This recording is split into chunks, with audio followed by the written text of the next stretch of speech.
শীত চলে যাচ্ছে আর টমেটো সংরক্ষণ না করলে কেমন হয়। সো হ্যালো এভরিওয়ান, আজকে আমি টমেটোর পেস্ট তৈরি করে রাখবো যাতে সারা বছর খাওয়া যায়।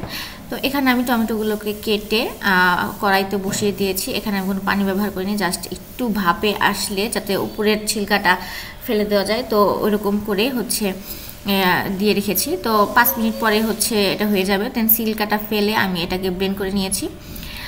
তো ব্লেন্ড করা নেওয়ার পরে এটার কালারটা খুবই ব্লেন্ড লাগছে, কিন্তু যখন এটা ঘন হয়ে আসবে কালারটা সুন্দর লাগবে।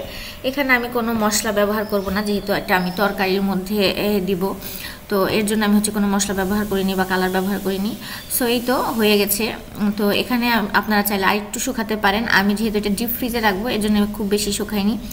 দেন আমি এখানে যে আইস বক্স আছে সেখানে আমি এগুলো রেখে আমি ডিপ ফ্রিজ করব। আপনারা চাইলে এটা বক্স বা কিছুতে রেখে দিতে পারেন। তো আমি আইস কিউব করছি, কারণ যদি আমার রান্নার সময় প্রয়োজন হয় তখন আমার 1-2টা কিউব দিলেই হয়ে যাবে। তো এর জন্যে আমি কাজের সুবিধার কারণে এরকমভাবে ফ্রোজেন করেছি। আপনারা আপনাদের মতো করবেন। তো আমার ভিডিওটি আপনাদের কাছে কেমন লাগলো অবশ্যই জানাবেন, এবং আপনারা চাইলে এভাবে সংরক্ষণ